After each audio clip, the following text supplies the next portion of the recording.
ओम शांति। 1 जुलाई 2025। बाबा के महावाक्य।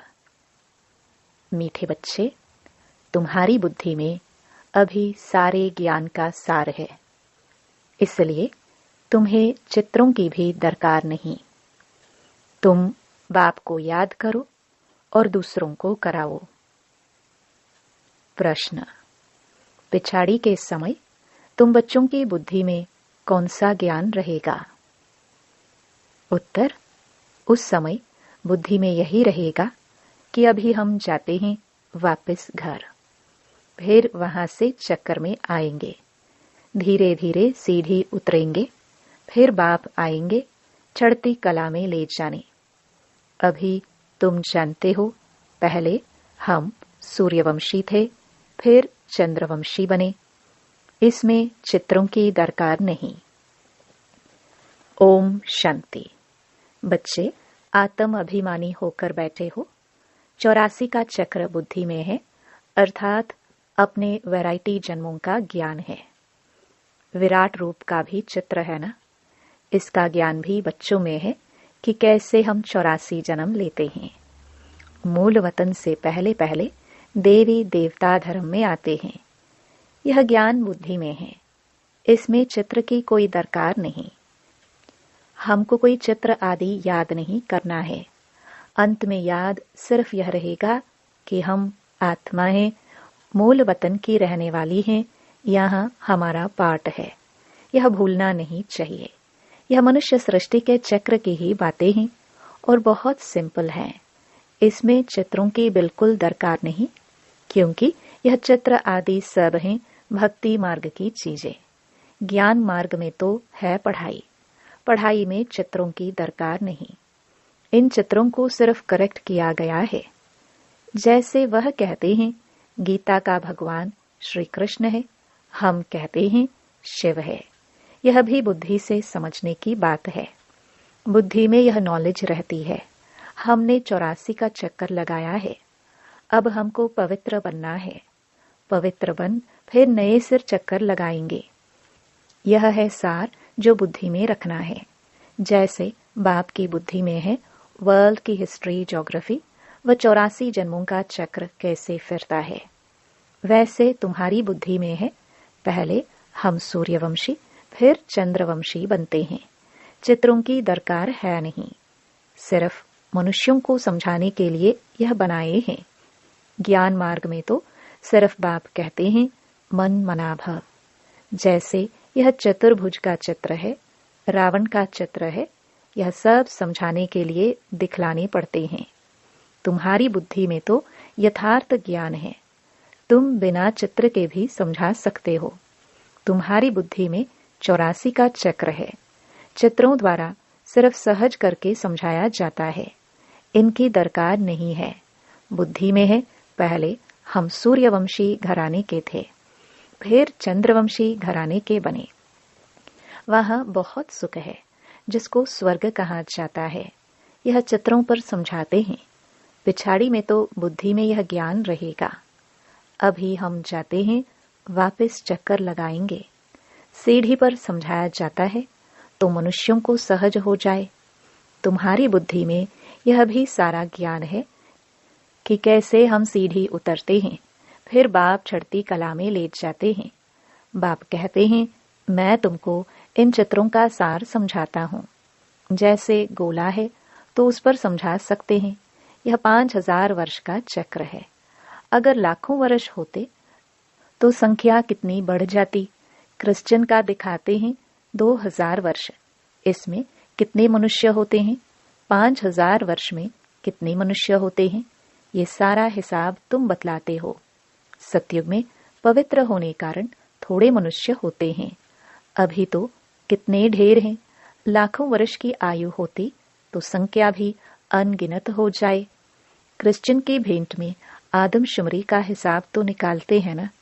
हिंदुओं की आदमशुमारी कम दिखाते हैं, क्रिश्चियन बहुत बन गए हैं। जो अच्छे समझदार बच्चे हैं बिगर चित्रों को भी समझा सकते हैं। विचार करो, इस समय कितने ढेर मनुष्य हैं, नई दुनिया में कितने थोड़े मनुष्य होंगे। अभी तो पुरानी दुनिया है जिसमें इतने मनुष्य हैं। फिर नई दुनिया कैसे स्थापन होती है, कौन स्थापन करते हैं, यह बाप ही समझाते हैं। वही ज्ञान का सागर है। तुम बच्चों को सिर्फ यह 84 का चक्र ही बुद्धि में रखना है। अभी हम नरक से स्वर्ग में जाते हैं तो अंदर खुशी होगी ना। सत्युग में दुख की कोई बात होती नहीं। ऐसी कोई अप्राप्त वस्तु नहीं जिसकी प्राप्ति के लिए पुरुषार्थ करे। यहाँ पुरुषार्थ करना पड़ता है। यह मशीन चाहिए, ये चाहिए, वहां तो सब सुख मौजूद है। जैसे कोई महाराजा होता है तो उनके पास सब सुख मौजूद रहते हैं। गरीब के पास तो सब सुख मौजूद नहीं होते। परंतु यह तो है कलयुग, तो बीमारियां आदि सब कुछ है। अभी तुम पुरुषार्थ करते हो नई दुनिया में जाने के लिए। स्वर्ग नरक यहाँ ही होता है। यह सूक्ष्म वतन की जो रमत गमत है, यह भी टाइम पास करने के लिए है। जब तक कर्मातीत अवस्था हो, टाइम पास करने के लिए यह खेलपाल है। कर्मातीत अवस्था आ जाएगी, बस तुमको यही याद रहेगा कि हम आत्मा ने अब 84 जन्म पूरे किए। अब हम जाते हैं घर। फिर आकर सतो प्रधान दुनिया में सतो प्रधान पाठ बजाएंगे। यह ज्ञान बुद्धि में लिया हुआ है। इसमें चित्रों आदि की दरकार नहीं। जैसे बैरिस्टर कितना पढ़ते हैं, बैरिस्टर बन गए, बस जो पाठ पढ़े वह खलास, रिजल्ट निकली प्रारब्ध की। तुम भी पढ़कर फिर जाए राजाई करेंगे। वहां नॉलेज की दरकार नहीं। इन चित्रों में भी रॉन्ग राइट क्या है, यह अभी तुम्हारी बुद्धि में है। बाप बैठ समझाते हैं लक्ष्मी नारायण कौन है, यह विष्णु क्या है। विष्णु के चित्र में मनुष्य मूंझ जाते हैं। बिगर समझ के पूजा भी जैसे फालतू हो जाती है। समझते कुछ भी नहीं। जैसे विष्णु को नहीं समझते हैं, लक्ष्मी नारायण को भी नहीं समझते। ब्रह्मा विष्णु शंकर को भी नहीं समझते। ब्रह्मा तो यहाँ है। यह पवित्र बन शरीर छोड़ चले जाएंगे। इस पुरानी दुनिया से वैराग्य है। यहाँ का कर्म बंधन दुख देने वाला है। अब बाप कहते हैं अपने घर चलो, वहां दुख का नाम निशान नहीं होगा। पहले तुम अपने घर में थे, फिर राजधानी में आए। अब बाप फिर आए हैं पावन बनाने। इस समय मनुष्यों का खान पान आदि कितना गंदा है। क्या क्या चीजें खाते रहते हैं। वहां देवताएं ऐसी गंदी चीजें थोड़ी खाते हैं। भक्ति मार्ग देखो कैसा है। मनुष्य की भी बलि चढ़ती है। बाप कहते हैं यह भी ड्रामा बना हुआ है। पुरानी दुनिया से फिर नई जरूर बननी है। अभी तुम जानते हो हम सतो प्रधान बन रहे हैं। यह तो बुद्धि समझती है ना। इसमें तो चित्र न हो तो और ही अच्छा। नहीं तो मनुष्य बहुत ही प्रश्न पूछते हैं। बाप ने 84 जन्मों का चक्र समझाया है। हम ऐसे सूर्यवंशी, चंद्रवंशी, वैश्यवंशी बनते हैं। इतने जन्म लेते हैं, यह बुद्धि में रखना होता है। तुम बच्चे सूक्ष्म वतन का राज भी समझते हो। ध्यान में सूक्ष्म वतन में जाते हो, परंतु इसमें न योग है न ज्ञान है। यह सिर्फ एक रस्म है। समझाया जाता है कैसे आत्मा को बुलाया जाता है। फिर जब आती है तो रोते हैं, पश्चाताप होता है। हमने बाबा का कहना नहीं माना। यह सब है बच्चों को समझाने के लिए कि पुरुषार्थ में लग पड़े, गफलत न करे। बच्चे सदा यह अटेंशन रखे कि हमें अपना टाइम सफल करना है, वेस्ट नहीं करना है। तो माया गफलत नहीं करा सकती है। बाबा भी समझाते रहते हैं बच्चे टाइम वेस्ट न करो। बहुतों को रास्ता बताने का पुरुषार्थ करो। महादानी बनो। बाप को याद करो तो विक्रम विनाश होंगे। जो भी आते हैं उनको यह समझाओ और 84 का चक्र बताओ। वर्ल्ड की हिस्ट्री ज्योग्राफी कैसे रिपीट होती है। नक्शल में सारा चक्र बुद्धि में रहना चाहिए। तुम बच्चों को खुशी रहनी चाहिए कि अभी हम इस गंदी दुनिया से छूटते हैं।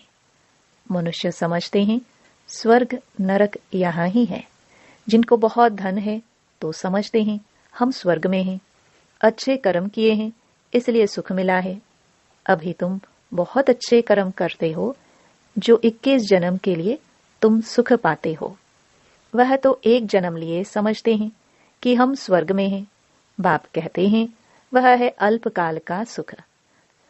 तुम्हारा है 21 जन्मों का, जिसके लिए बाप कहते हैं सभी को रास्ता बताते जाओ। बाप की याद से ही निरोगी बनेंगे और स्वर्ग के मालिक बन जाएंगे। स्वर्ग में है राजाई, उनको भी याद करो। राजाई थी, अभी नहीं है। भारत की ही बात है। बाकी तो है बाई प्लॉट्स, पिछाड़ी में सब चले जाएंगे, फिर हम आएंगे नई दुनिया में। अब इस समझाने में चित्रों की दरकार थोड़ी है। यह सिर्फ समझाने के लिए मूल वतन सूक्ष्म वतन दिखाते हैं, समझाया जाता है। बाकी यह तो भक्ति मार्ग वालों ने चित्र आदि बनाए हैं, तो हमको भी फिर करेक्ट कर बनाने पड़ते हैं। नहीं तो कहेंगे तुम तो नास्तिक हो, इसलिए करेक्ट कर बनाए हैं। ब्रह्मा द्वारा स्थापना, शंकर द्वारा विनाश, वास्तव में यह भी ड्रामा में नोंद है। कोई कुछ करता थोड़ी है। साइंसदान भी अपनी बुद्धि से यह सब बनाते हैं। भल कितना भी कोई कहे कि बॉम्ब्स ना बनाओ, परंतु जिनके पास ढेर है वह समुद्र में डाले तो फिर दूसरा कोई ना बनाए। वह रखे हैं तो जरूर और भी बनाएंगे। अभी तुम बच्चे जानते हो सृष्टि का विनाश तो जरूर होना ही है, लड़ाई भी जरूर लगनी है। विनाश होता है, फिर तुम अपना राज्य लेते हो। अब बाप कहते हैं बच्चे सबका कल्याणकारी बनो। बच्चों को अपनी ऊंच तकदीर बनाने के लिए बाप श्रीमत देते हैं। मीठे बच्चे, अपना सब कुछ धनी के नाम पर सफल कर लो। किनकी दबी रहेगी धूल में, किनकी राजा खाए। धनी बाप खुद कहते हैं बच्चे इसमें खर्च करो, यह रूहानी हॉस्पिटल यूनिवर्सिटी खोलो तो बहुतों का कल्याण हो जाएगा। धनी के नाम तुम खर्चते हो, जिसका फिर 21 जन्म के लिए तुमको रिटर्न में मिलता है। यह दुनिया ही खत्म होनी है, इसलिए धनी के नाम जितना हो सके सफल करो। धनी शिव बाबा है ना, भक्ति मार्ग में भी धनी के नाम करते थे। अभी तो है डायरेक्ट। धनी के नाम बड़ी बड़ी यूनिवर्सिटी खोलते जाओ तो बहुतों का कल्याण हो जाएगा। 21 जन्म लिए राज्य भाग्य पालेंगे, नहीं तो यह धन दौलत आदि सब खत्म हो जाएंगे। भक्ति मार्ग में खत्म नहीं होते हैं, अभी तो खत्म होना है। तुम खर्चो फिर तुमको ही रिटर्न मिलेगा। धनी के नाम पर सबका कल्याण करो तो 21 जन्मों का वर्षा मिलेगा।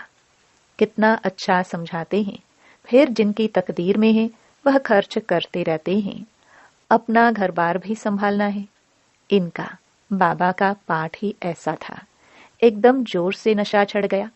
बाबा बादशाही देते हैं, फिर गदाई क्या करेंगे। तुम सब बादशाही लेने लिए बैठे हो तो फॉलो करो ना। जानते हो इसने कैसे सब छोड़ दिया, नशा चढ़ गया। ओहो, राजाई मिलती है। अलफ को अल्लाह मिला तो बे भागीदार को भी राजाई दे दी। राजाई थी, कम नहीं था, अच्छा फर्टाइल धंधा था। अब तुमको यह राजाई मिल रही है, तुम बहुतों का कल्याण करो। पहले भट्टी बनी, फिर कोई पककर तैयार हुए, कोई कच्चे रह गए। गवर्नमेंट नोट बनाती है, फिर ठीक नहीं बनते हैं तो गवर्नमेंट को जला देने पड़ते हैं। आगे तो चांदी के रुपये चलते थे, सोना और चांदी बहुत था। अभी तो क्या हो रहा है, कोई की राजा खा जाते, कोई की डाकू खा जाते। डाके भी देखो कितने लगते हैं। फेमन भी होगा। यह है ही रावण राज्य। राम राज्य सत्य को कहा जाता है। बाप कहते हैं तुमको इतना ऊंच बनाया, फिर कंगाल कैसे बने। अब तुम बच्चों को इतनी नॉलेज मिली है तो खुशी होनी चाहिए। दिन प्रतिदिन खुशी चढ़ती जाएगी। जितना यात्रा पर नजदीक होंगे उतनी खुशी होगी। तुम जानते हो शांति धाम सुख धाम सामने खड़ा है। वैकुंठ के झाड़ दिखाई पड़ रहे हैं। बस अब पहुंचे कि पहुंचे। अच्छा, मीठे मीठे सिखिलदे बच्चों प्रति मात पिता बाप दादा का याद प्यार और गुड मॉर्निंग। रूहानी बाप की रूहानी बच्चों को नमस्ते। धारणा के लिए मुख्य सार। पहला, अपना टाइम सफल करने का अटेंशन रखना है। माया गफलत न करा सके, इसके लिए महादानी बन बहुतों को रास्ता बताने में बिजी रहना है। दूसरा, अपनी ऊंची तकदीर बनाने के लिए धनी के नाम पर सब कुछ सफल करना है। रूहानी यूनिवर्सिटी खोलनी है। वरदान, ऊंचे ते ऊंचे बाप को प्रत्यक्ष करने वाले शुभ और श्रेष्ठ कर्मधारी भव।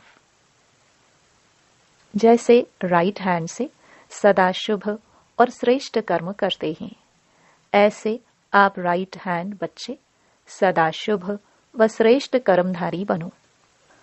आपका हर कर्म ऊंचे ते ऊंचे बाप को प्रत्यक्ष करने वाला हो, क्योंकि कर्म ही संकल्प व बोल को प्रत्यक्ष प्रमाण के रूप में स्पष्ट करने वाला होता है।